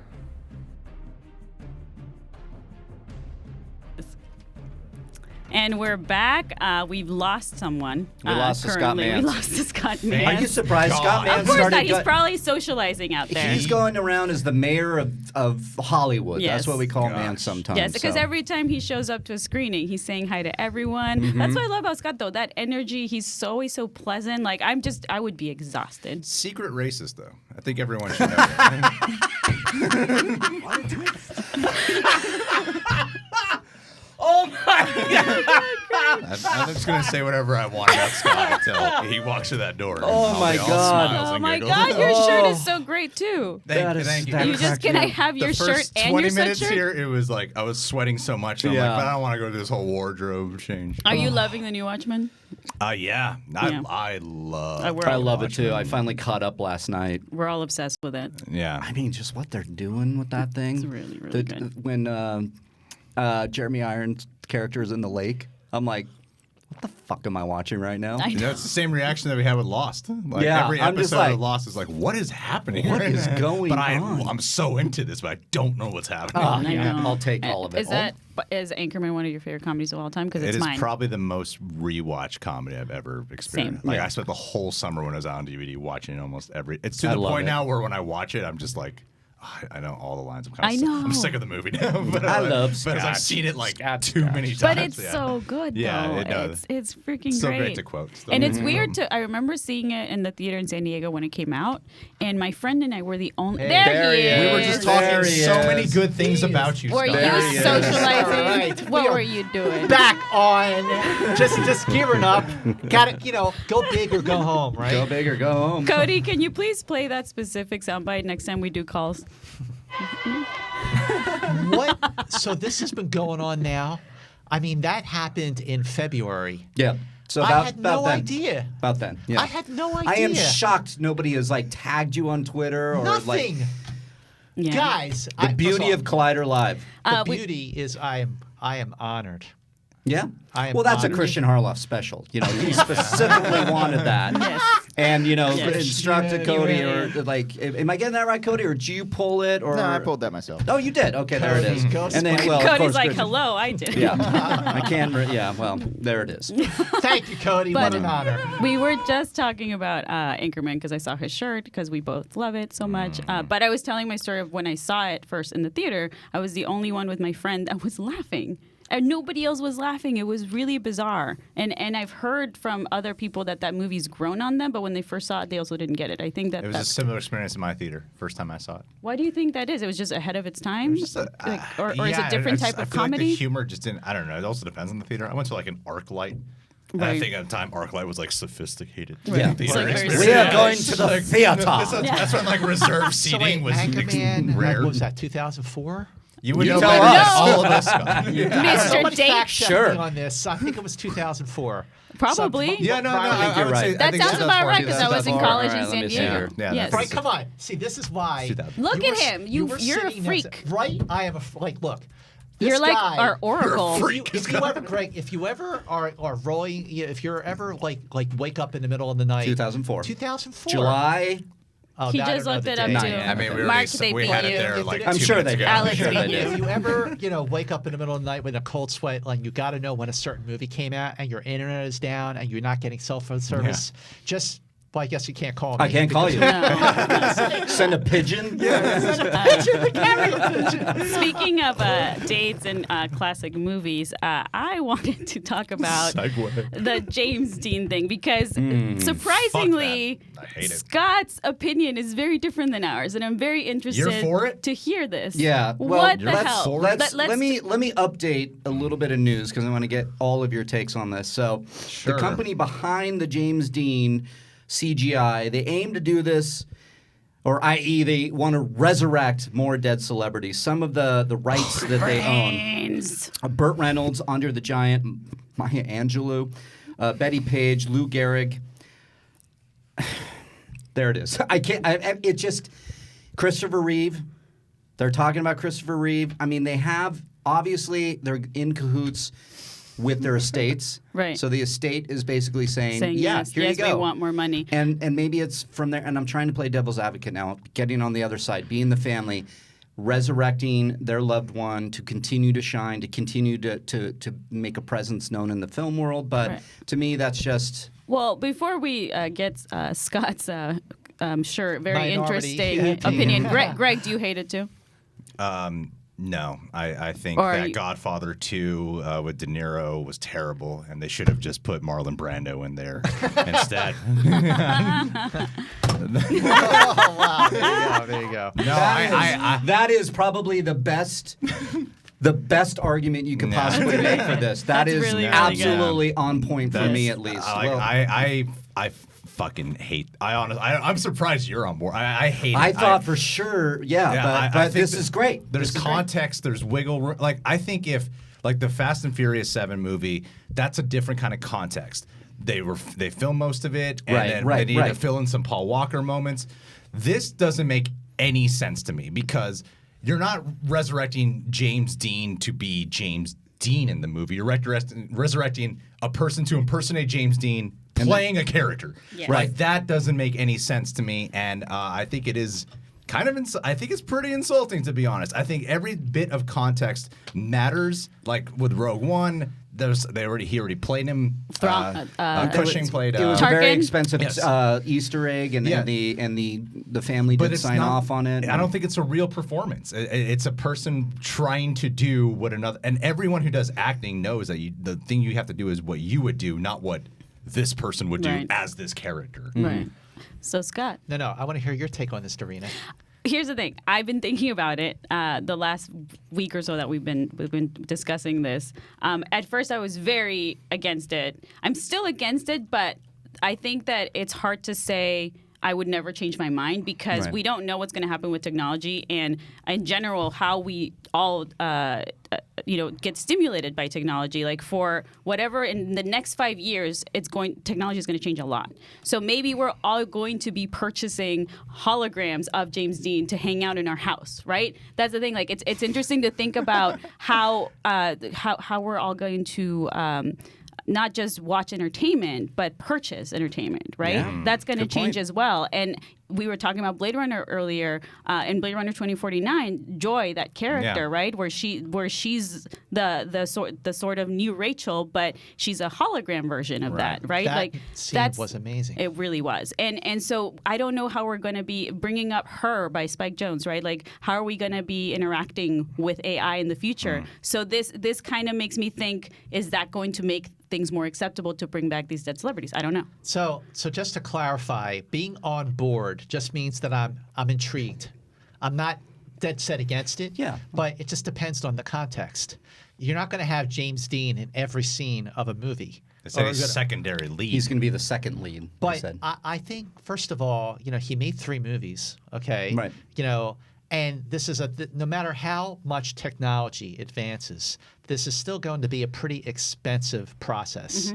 So it's not something that is going to become the norm. At least I don't think it is. But when the technology does advance enough to where, Okay, hang on. So back in 2001, there was a movie that came out called Final Fantasy: The Spirits Within. It's kind of an early sort of CGI character movie, and everybody thought, that's it. They're never going to use actors again. And that didn't happen. And even as the technology for motion capture, performance capture with Lord of the Rings, and even Rogue One with Peter Cushing, and now Gemini Man with the all CGI version of the young Will Smith, which I thought looked like the real thing. Or The Irishman. The Irishman. The Irishman. I guess that was de-aging. It was de-aging. But what they did with the young Will Smith, creating an all CGI version of young Will Smith in Gemini Man, a movie which I thought was okay. I didn't hate it. It was fun. I thought it was like, holy moly, that really looked amazing. And when I was watching Rogue One and I was watching Gemini Man, I thought to myself, just going to geek out here for a minute, what if the technology was so great where, just go with me, if we're going to nerd out here, this is the time and the place to do it. What if the technology actually became so convincing where you could create an all CGI version Okay, just go with me here. Okay. All right, are you ready? I'm just going to say this. We're waiting. You could create all CGI versions of the original cast of Star Trek and do an episode that really felt like a vintage episode of the original series. Now, half of those actors, just go with me, Cody. Just go with me. I think he is. All right. Like, I mean, listen. My love for Star Trek is not absolute. I love the original Next Gen, Yes. DS9. Voyager? I love the. Voyager's okay. Enterprise was boring. I'm still. Discovery. I mean, I'm growing. I'm Discovery. You're getting We'll there. talk about that. Okay. I'm getting there. And the show is getting there. Okay. Better theme song than But I love Enterprise. the Kelvin timeline movies. I love the JJ movies. But like, the original series is still the gold standard for me. And even though half the cast members are no longer with us, the other half is really, really up there. But if you were able to use the technology in a way to create an episode of the original series with the cast members the way they looked in the 60s and make it a brand new episode and use actors that were delivering believable performances of young Shatner, of young Leonard Nimoy. I would love that. I mean, I'm totally geeking out on here. So I'm thinking but it's not something that's going to be done all the time where actors are going to be threatened. But do you guys think? I have a question though, because let's say bringing up your point about let's say that this happened, that somebody made a Star Trek episode of the original series. Is that the same thing as someone animating it? Like, are we would you guys equate animation, right? Like, let's say they're animating Leonard Nimoy, like Spock, Chekhov. Like, let's say that's because we have seen a Star Trek cartoon series, right? Yeah. So is that the same? Episodes. So would you guys equate that to putting a new CG Spock and Shatner? Well, there was some talk. I think it was just basically fan, wishful thinking that they might, with today's technology, actually go back to those 22 episodes from the animated series that ran between 73 and 75 and actually won a Daytime Emmy for Best Children's Program back in the day, and create all CGI versions of the original cast members, but then just play it out. You have the audio, you have the music, and just sort of play it out that way. And I don't think you should do that. I mean, the original series has its merits, and some of those episodes would have made great live action episodes. But just to have something all new as a maybe in time for the 75th anniversary of the original series, I think that would be really cool. So it's like a kind of a cool what if that you get to experience as a fan. What if you got to see one more episode, a lost episode of the original series? Right. But back in 1996, when you had the Trials and Tribulations crossover episode where the DS9 crew goes back to Space Station K7 and they're interacting sort of in the background. I mean, that was 96, and that was brilliant the way they put the DS9 characters in an episode of the original series. So, you're already sort of messing with it a little bit, but not to the point where it became the norm. Yeah. And I think that this concept of having James Dean as a secondary character in a film, it's fun. It sounds fun. I don't think there's any reason for people to get caught up in arms about it. I don't know if it sounds fun to me. See, but I think it's what you said. It depends on the context, right? Yeah, the context But for this next report, it's like they're doubling down, and it's not just a one-off. It's that they want to look at other celebrities and do it, and that's where I have a real issue. Like Betty Page, like she's an icon, right? She's something legendary to that world, and not just to Hollywood in general. Like, what are they going to do? They're just going to make another hologram of her dancing? I don't know how I feel about that. It depends on the first of all, you used a hologram of Elvis Presley in Blade Runner 2049. Yes. Right. Okay, and that was effective for that particular scene. Sure. So again, it just depends on the circumstance. It depends on the context. You're not going to see Fast and Furious 10 starring Vin Diesel and James Dean. Well, I don't think. What is this is a brand new character though, right? Right. That whoever is impersonating James Dean exactly will have to play this character. Like, to me, it's such a different thing when it's already, you're talking, like that context of Star Trek is completely different than applied to this context. Yes. I understand that. This kind of context, could go to an actor, like there's millions of actors who could probably pull this role off. That was my original point. And with that one, you already have so much to go off of, like, okay, this is how Kirk behaves, this is how Spock, this is how all the crew behaves, so we can get actors who are nailing that impression down. It's a completely different thing to get James Dean. It just will not be an authentic performance. It won't be a real performance. Because to your point about Robert De Niro. Yeah, exactly. In Godfather. That's what it got for me. I said because they in the original quote said we searched far and wide for somebody and decided that James Dean was the best fit for it. And I'm like, you just like all these actors just lost out to a dead guy. Yeah. And what is the actual beginning credits going to say? Is it going to say starring James Dean, like starring James Dean and this other actor? I mean, because it's not James Dean. I see all of your points, and I really do agree with your points. But I also think that this is just something that is such a long way from it ever posing a threat to real hungry working actors and actresses, and I just don't think it's such a long way from it ever being an issue, and I don't think it ever will be an issue that you know of. I just my spider sense is tingling. Cody, that's for you. I just don't see it happening. Okay. Cody and Alex, how do you guys feel about this? I want to know. Do you like this or no? Especially because, Alex, you're younger. I'm over it, but Alex has a hot take. Well, not necessarily a hot take. It's just that. Well, fine then. All right, back to you. No, I was just like, you could have, like for the Irishman, which I saw the other week, like they could have, instead of using that technology to de-age, they could have hired, other actors to play the young De Niro so that the physicality is a little bit better. Sure. And also, same thing for, I think, like, I love technology and the use of it. Like Alita, Irishman, Gemini Man, they're all great uses of it. But I'm just scared that that celebrities, the same as Reilly, will be resurrected that way.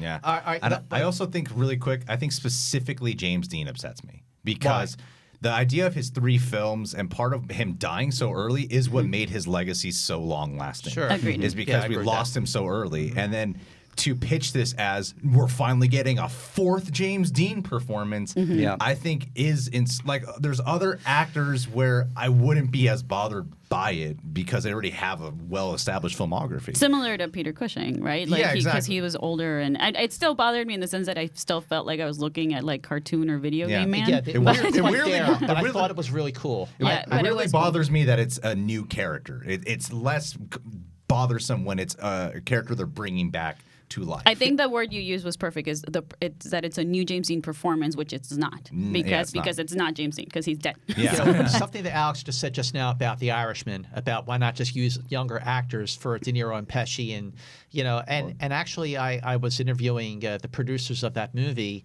Jane Rosenthal and Emma Tillinger-Koskoff, who also produced Joker, by the way. Hey.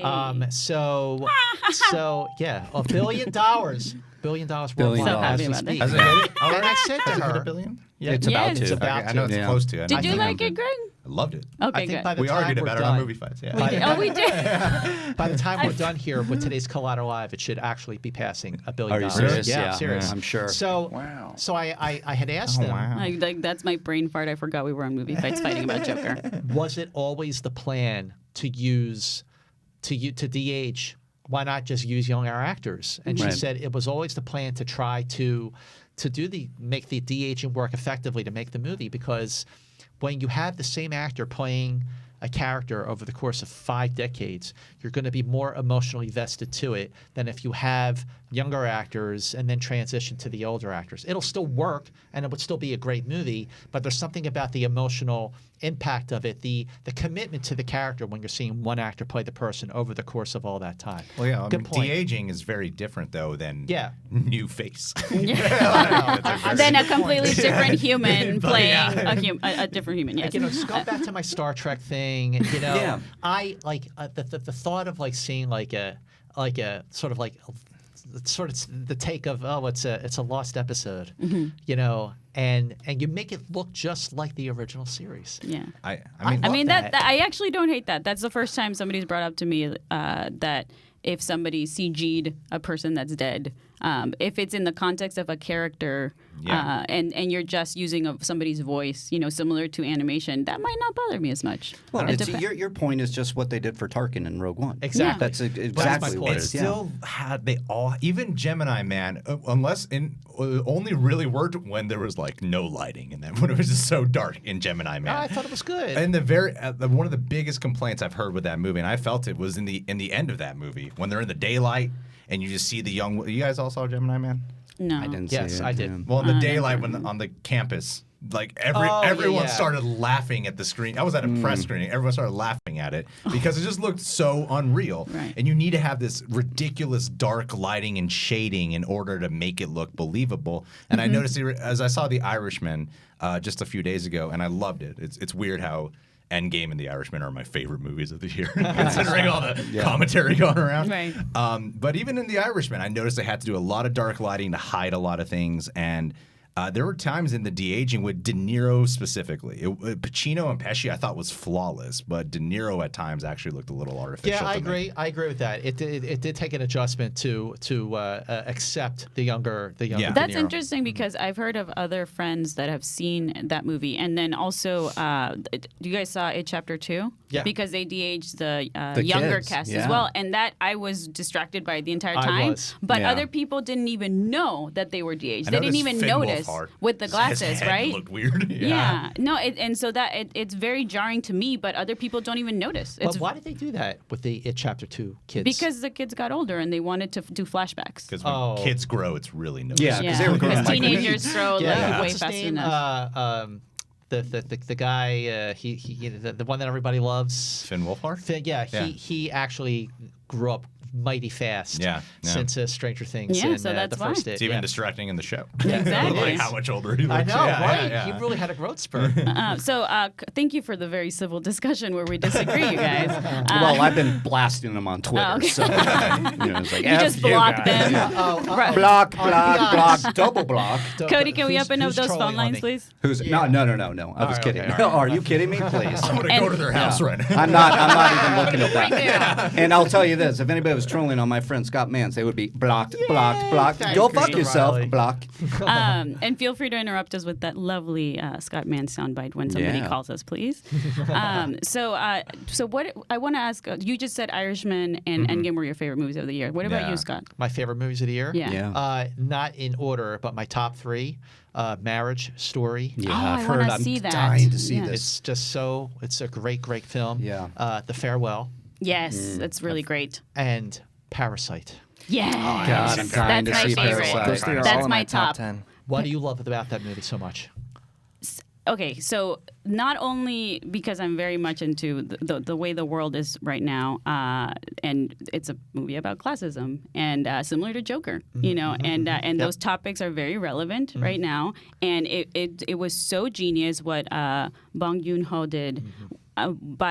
Where you actually empathize with all the families. Yep. Like There's every no single one. villain. Like exactly, whether you're rich or poor, they each have problems, and also they're all doing bad things as well, right? Like all of these characters are very gray. Yeah. And the movie tonally shifts from comedy to tragedy to horror. It was just done so brilliantly. I just hadn't seen a movie like that in a while. And it was and I was like, maybe it's overhyped. And I sat there and I was like, nope, this is great. It was underhyped. It is brilliant. It is a masterpiece. Also, just honorable mention to Jojo Rabbit. Yeah. Everyone Waititi. keeps. I need to Love see that. that. I know there's so many I need to It's see. really good. I It's need to see really, it. really good. And I got to tell you, the more I think about JoJo, I think it's moving up for me.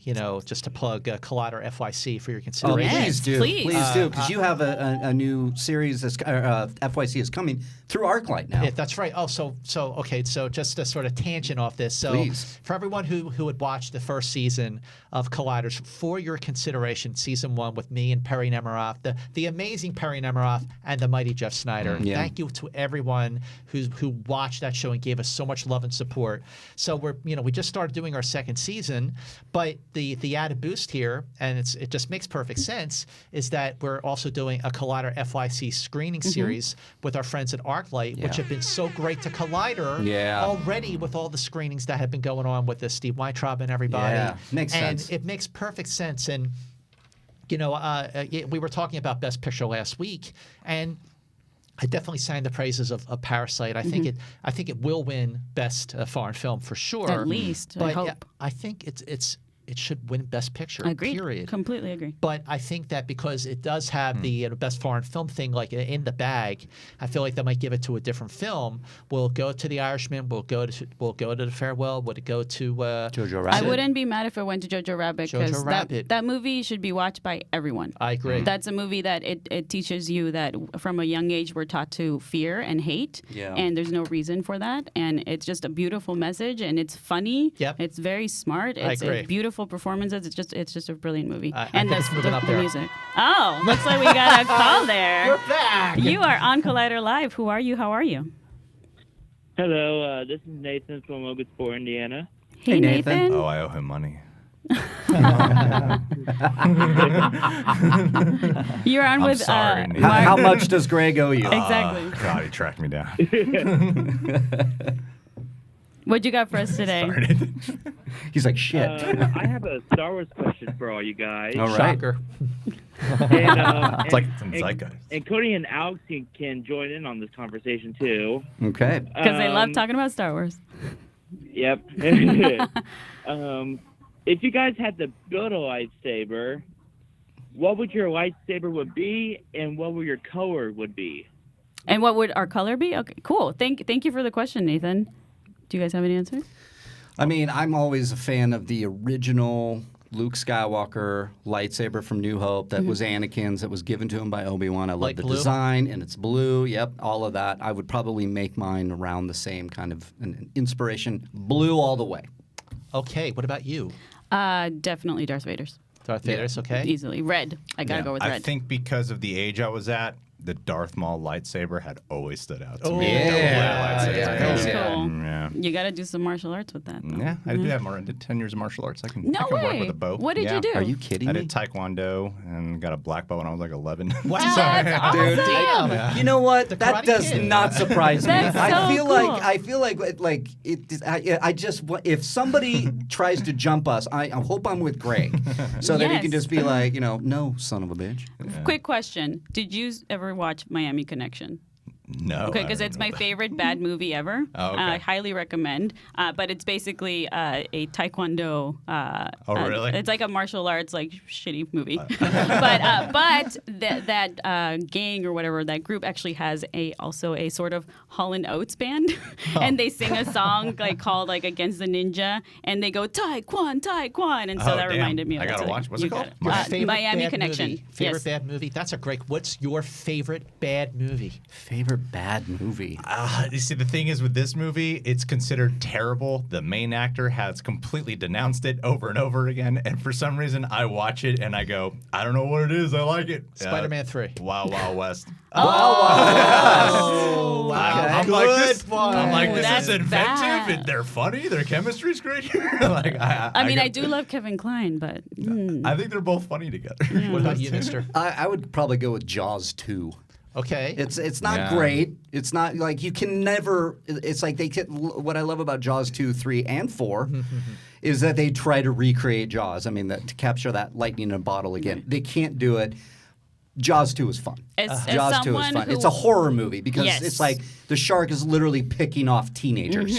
It's terrifying. As Yeah. someone who was terrified of the first Jaws, and that movie forever terrified me of sharks. Yeah. Jaws 2 is also terrifying. So good pick, Mark. Yeah. You know, What about you, Scott? I was going to go old school and pick out something that was kind of obscure. The movie Capricorn 1. Oh, yeah. With James Okay. Brolin and Sure. Sam Waterston, Hal Holbrook, and O.J. I thought Simpson. people like that movie. I don't know if they do or they don't, but first of all, it's a great movie. It's very much a product of the Watergate era. It's a movie that's ripe for a remake, and it still holds up. But in terms of more modern movies, my favorite movie that everyone hates is Spider-Man 3. Do you love it? I love No Spider-Man way. 3. I've never found somebody. Do you guys know anybody that likes it? That's kind of I great. think there's a lot to Spider-Man 3. appreciate. Yeah. I don't There's love it, moments. but there's good, Well, the good dancing. amount that you could take out. There's a I will say, I always kind of liked that scene Yeah. because it's just like, it's goofy. sure. It's goofy. Yeah, it's goofy. It kind of makes sense in the story Raimi's trying to tell, but But there's so much. Spider-Man 3 has so many merits.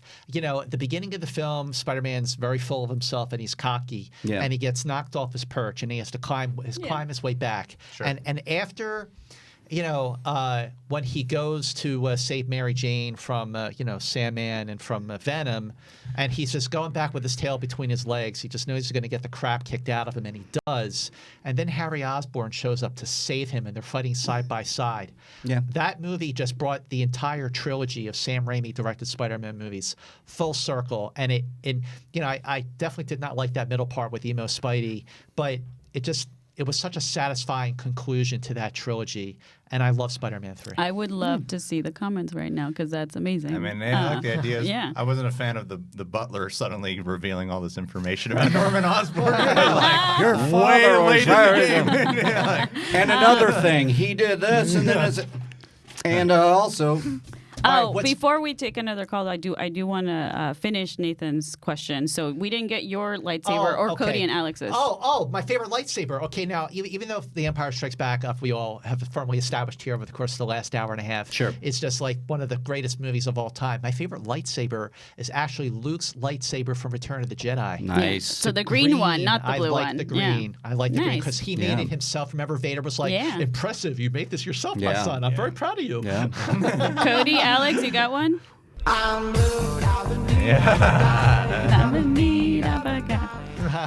Good. Blue. it's blue, guys.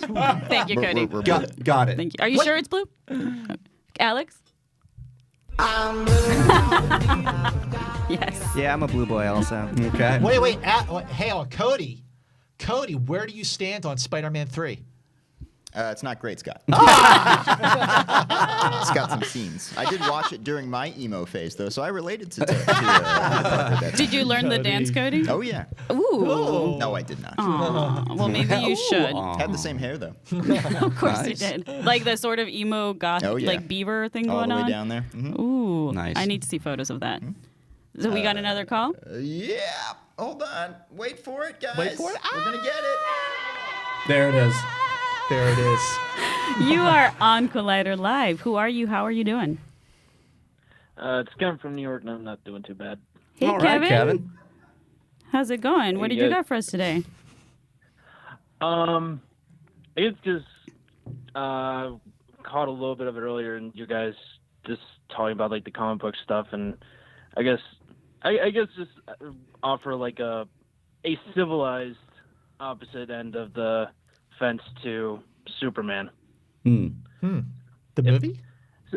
Civilized. It's not a thing where it's like I attack him, but I completely get it. I think it might partly be generational for me. Could be, yeah. But for me, when I've gone back and watched those, and I did see them before Man of Steel, and I love Man of Steel. Yes, Kevin, I do too. When I watch that, I just feel like Superman, it just feels like he's especially in the first one, as it goes on, he betrays a lot of what makes Superman Superman.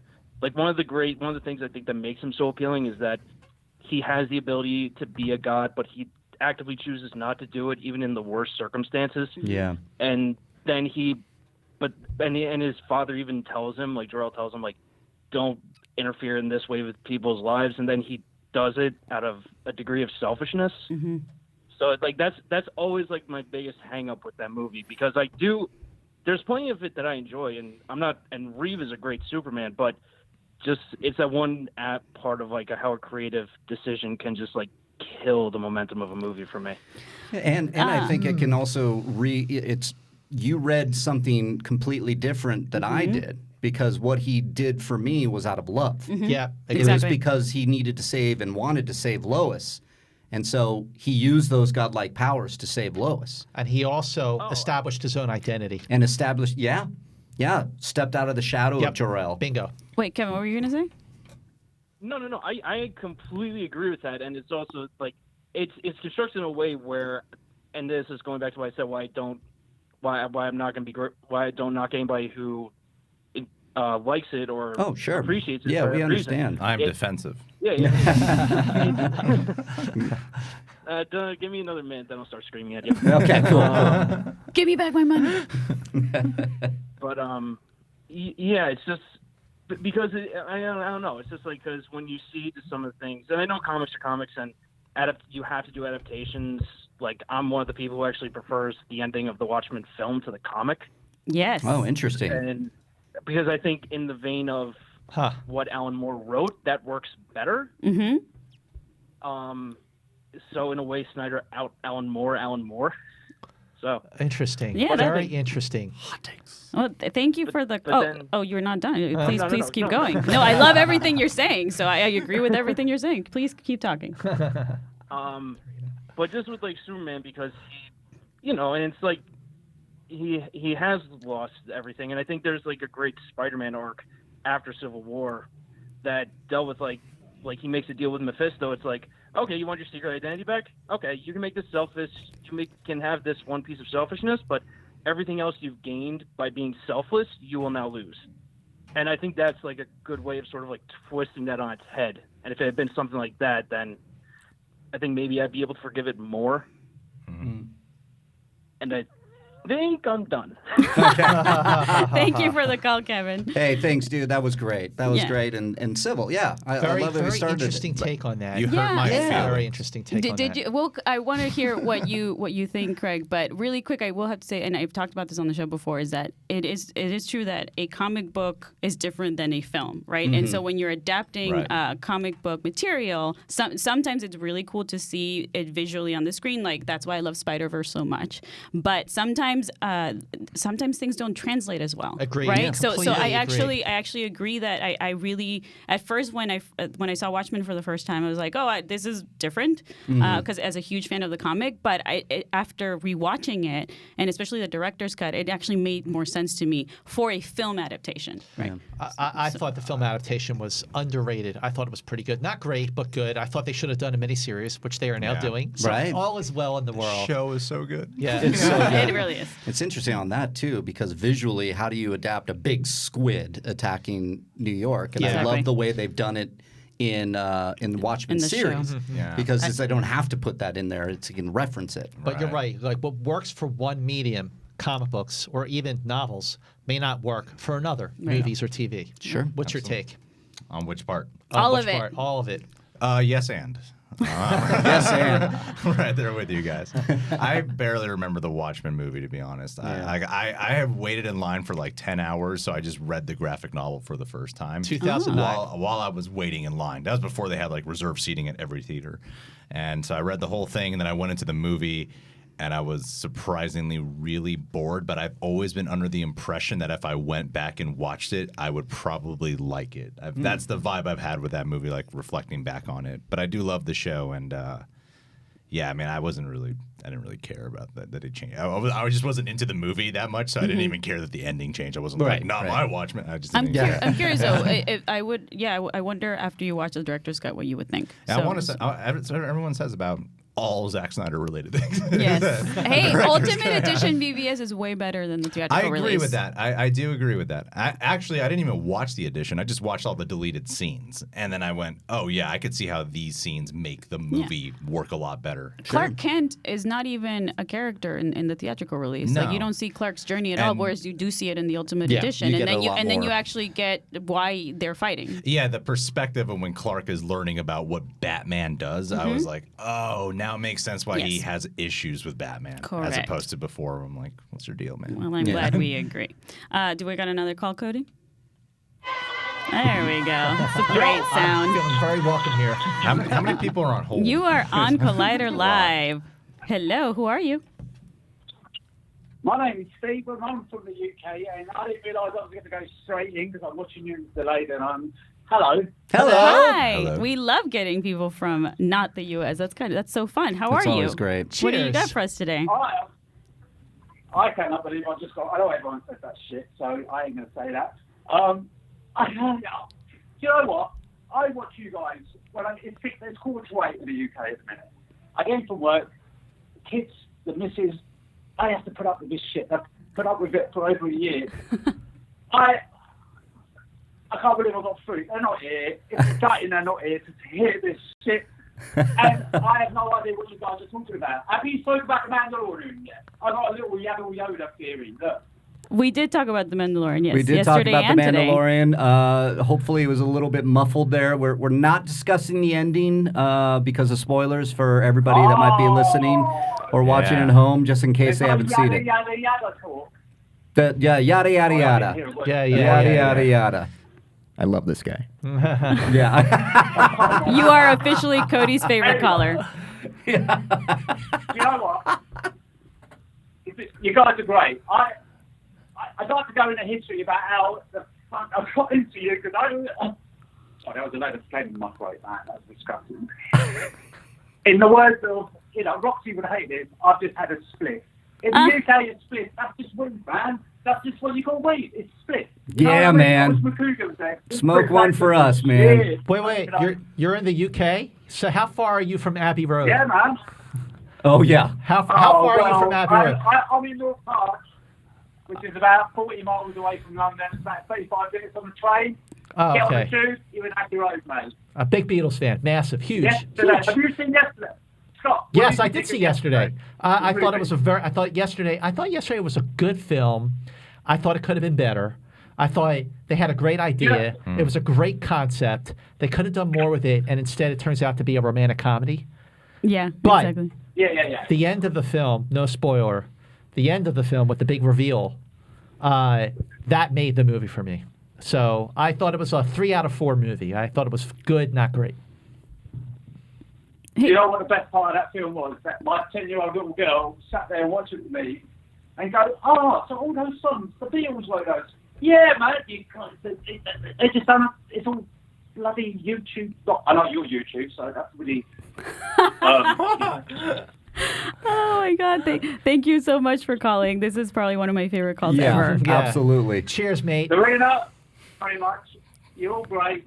You're doing a great job. I listen to Christian during the day. I do a lot of podcasting at work, so you're doing great. Well, that's very sweet. Thank you so much, and please call us Agreed. again. Cheerio. That was cheers, mate. That was awesome. Cody, that's your favorite. I don't know what was said. Me but neither. I loved it. I loved every minute of What he it. was saying, but it sounded very cool. Yeah. Well, no, because because you guys know English is my second language. So when I hear other accents, because I've now that I moved to LA as an adult, I got the California accent more so. But when I watch British television, I literally, like, Brendan, my husband, has to translate for me sometimes. Yeah. Like if we watch Sherlock or something, I'm like, wait, what did they say? Your So- English is amazing. Thank you. Yeah, it's so perfect. Yeah. It's not perfect, but thank you. Oh, we got another call. Another call. Spanish is your first language? Yeah. Welcome to Collider Live. You're on the line. What do you got for us? Who What's are up, you? guys? This is Luke Nelson calling again. How's it going? Hey, Luke. Luke, I am your father. There it is. It's spotty. The signal breaking up on me, so I can barely hear you. So I'm trying to find some better service. Can you hear us now? Yeah, I think so. But anyways, I want to talk about the James Dean shit. Oh. Yeah. If we could we turn the lights down in the room and Vangelis, please, Cody? Sure. Cody, please Because follow directions this- from our caller. If you go behind the curtain there's a little dimmer. Is it really? Yeah. All Go the right, other yeah. way. Yep, there it is. Because, Here? all right, Oh, wait a minute. I want to talk about the reason why this is not just a bad thing for actors, but a bad thing for everyone in the future. So when they started to make movies, like, no one could imagine that, 60, 70 years later, everybody is walking around with a camera in their pocket, basically. Yeah. Right. So we start now, and we're making copies of these actors to bring them back, but it doesn't stop there. Pretty soon, it's going to be copies of everybody. Wow. Yeah. Do you know what I'm saying? Oh, yeah. And similar to the idea of being able to purchase a James Dean to be in your home to hang out with you. So this might start to be spooky, but these corporations are building profiles based on your data. So they know like what you're looking at online, things that you like. So they have a pretty good idea of the person that you are. And then to take it a step further, we spend so much time just staring into these machines that have cameras on them that are taking a record of what you look like and what you sound like, whether you like it or not, because we don't read the privacy policy agreement. You're right. You are correct. Got it right about that. Yes. Thank you for the call. That's a very interesting thing to think about, because we're all going to be. I love that he said copies, right? But because we use the word clones, or in this case replicants. Yeah. But we do that's throwback to what we were talking about earlier, holograms, right? Mm-hmm. Like the Joy thing in Blade Runner 2049. Like right now, this phone has all my information. It has all my photos. It has everything that you could possibly want that hopefully nobody ever sees. But so somebody out there with the technology could make a Dorina hologram, right? Like that's totally possible. So we are getting there at some point, and it's freaking terrifying. Yeah. Well, like when you're watching, the original Star Wars film, and they're showing the holograms, that was so cool in 1977. But in 2019, not so unique. It's very true. Oh, my God! The reason the title of the show, guys. There it is. So before we take another call, we got to talk about Friends, specifically because our girl Roxy Stryer is the biggest Friends fan I know. Roxy would kill us if we didn't talk about this. And you know what? I'm very, very, very excited about this too, because I'm a huge Friends fan. I could probably hang with some trivia on the Friends, because I would just watch it every night. Every night now, just in reruns. So the news is, keep going. Just pump this shit. Did you guys listen to this song? Did you buy the album like I did and listen to the song over and over again? I have the music video. So, I know, it's kind of crazy. So we're getting a Friends reunion, Mark. We are getting a Friends reunion. Happening finally. It's in the works. There's talking to not only the entire original cast, but also the creators. And what they're talking about is a unscripted reunion. So we're not going to get like a Will and Grace thing if this all goes, if the deals are signed and the schedules are locked in. So it's probably going to be like a reunion special where they all sit around and tell stories. That's kind of cool. I'd be down for that. That's all that's all you want. Like, because really, they've been dodged with questions about a reunion for the past 15 years. Yeah. So now that they're finally, looks like they're going to do some kind of a reunion. They like doing original content, like a reboot of the show, like they did with Will and Grace and so on. I think that's just opening it up to a lot of unfair comparisons. But if it's just talking about sharing memories, and you got to have Gunther there. You got to have Gunther there. Serve coffee. Smelly cat. You're going to have, they're probably going to be on a Central Perk set. Right. Because they all could fit on those couches and those chairs. Yep. It's going to be a lot of fun. I'm excited about it. Are you a huge fan, Greg? Friends is my all-time favorite show. Are you serious? My all-time favorite show. So my God, Roxy, I love that. Roxy would be very happy. Greg. Yeah. Does it? Does it? Does it? It does.